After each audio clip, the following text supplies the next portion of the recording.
नमस्कार बंधुरा welcome back to my channel আহিলিস किचेने सकलके स्वागत जानाई। आशा करी सबाई भालो आछो सुस्थ आछो। बांगालिर काछे पोस्तटा भीषणই प्रिय একটা खाद्य। आलू पोस्त तो আমরা সবাই খাই।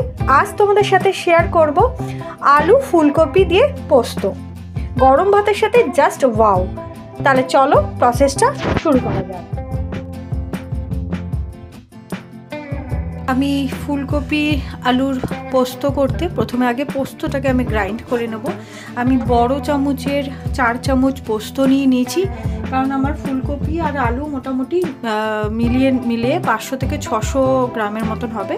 আমি 4 টেবিল স্পুন আমি পোস্ত নিয়ে নিয়েছি। এই পোস্তটাকে না অনেকে বলে যে মিক্সিতে পেস্ট করলে নাকি দানা দানা থেকে যায়। একদম দানা দানা থাকবে না। যদি এইটাকে আমি প্রথমে আগে ড্রাই গ্রাইন্ড করে নেব, তারপর জল দিয়ে এটাকে আমি পেস্ট বানাবো। প্রথমে আগে ড্রাই গ্রাইন্ড করে নিচ্ছি। এই দেখুন একদম কিন্তু স্মুথ আমার পেস্ট হয়েছে, একদম স্মুথ। তো আপনারা আগে ড্রাই গ্রাইন্ড করবেন, তারপরে জল দিয়ে আপনারা গ্রাইন্ড করে নেবেন, পেস্ট একদম স্মুথ হবে। এবার আমি কড়াইতে 3 টেবিল স্পুন সরষের তেল নিয়ে নিলাম এবং তাতে একটা শুকনো লঙ্কা আর কোয়ার্টার টিস্পুনের মতন কালো জিরে এইটা ফোড়ন দিয়ে দিলাম। ফোড়নটা আমি একটু ভেজে নেব। ফোড়নটা আমার ভাজা হয়ে গেছে। আমি দেখুন ফুলকপি নিয়ে নিচ্ছি। ফুলকপি না এরকম ছোট ছোট করে কেটে নিচ্ছি। আমি কিন্তু কোনো রকম সেদ্ধ করিনি, আর যাতে পোকা না থাকে শুধু আমি নুন জলে একটু আমি ভিজিয়ে রেখেছিলাম, সেই এই কাঁচা ফুলকপি আমি তেলে দিয়ে দিলাম। ফুলকপিটা সামান্য একটু ভেজে নেব।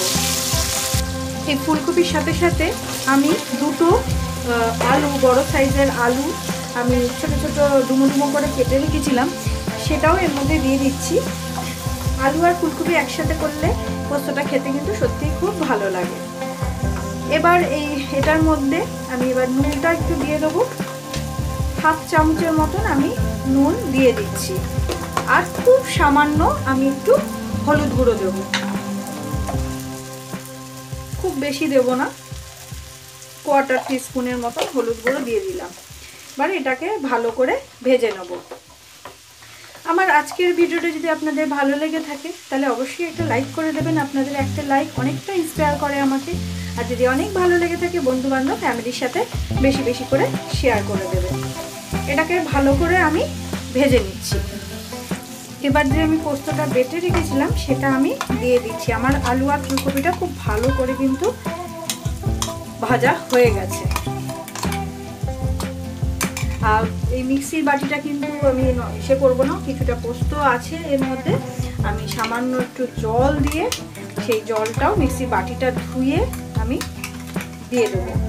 এখন যা পোস্তর দাম, অনেকে ভাবতে পারেন 4 চামচ পোস্ত। আপনারা কিন্তু এই পোস্তর জায়গায় আপনারা তিল বাটাও দিতে পারেন, পুরোটা না, ধরুন 2 চামচ তিল আর 2 চামচ পোস্ত একসাথে বেটে দিতে পারেন। একদমই কিন্তু বুঝতে পারবেন না। তিল খাওয়া আমাদের পক্ষে তো সত্যিই ভালো, শরীরের পক্ষে। এটা কিন্তু আমি ভালো করে ভাজবো। আজকে আমার চ্যানেলে যারা নতুন বন্ধু আছেন, এই প্রথমবার আমার ভিডিও দেখছেন, যদি ভিডিও ভালো লাগে তাহলে অবশ্যই কিন্তু সাবস্ক্রাইব করে আমার পাশে থাকবেন। আর সাবস্ক্রাইব করার পর পাশের যে বেল আইকনটা আছে সেটা কিন্তু ক্লিক করতে ভুলবেন না, তাহলে যখন যা ভিডিও আমি আপলোড করব সেই মুহূর্তে আপনাদের কাছে পৌঁছে যাবে। আর এর মধ্যে আমি একটু শুকনো লঙ্কা গুঁড়ো দেবো, তাতে কালারটা ভালো আসে।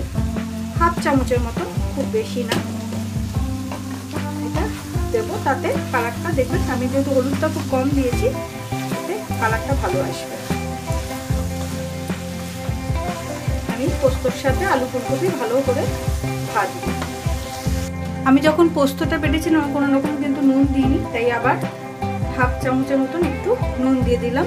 আপনারা আপনাদের প্রয়োজন মতন যদি লাগে যা আপনি দিয়ে দেবেন। আর এর মধ্যে আমি একটা টমেটো কুচিয়ে রেখেছিলাম, আমার এই পোস্তর মধ্যে টমেটো দিয়ে বেশ ভালো লাগে, আর 4টে কাঁচা লঙ্কা চিড়ে রেখেছি, সেটাও দিয়ে দিলাম। আপনারা চাইলে টমেটোটা স্কিপ করতে পারেন, কোনো অসুবিধা নেই। আমার যেহেতু পোস্ততে ভালো লাগে তাই আমি টমেটোটা দিয়েছি। এবার আলু ফুলকপি একদম ভাজা ভাজা যেহেতু করেছিলাম, নরমই হয়ে গেছে।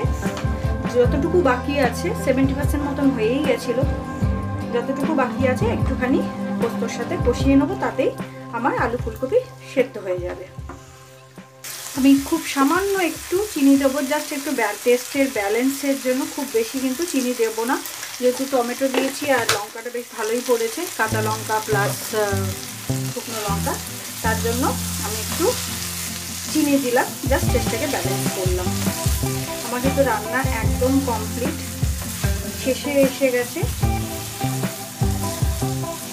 আর এবার লাস্টে একটু আমি কাঁচা সর্ষের তেল দেবো, পোস্ত তেল না, কাঁচা সর্ষের তেল আমার ভীষণ ভালো লাগে, আপনারা দিয়ে দেখবেন।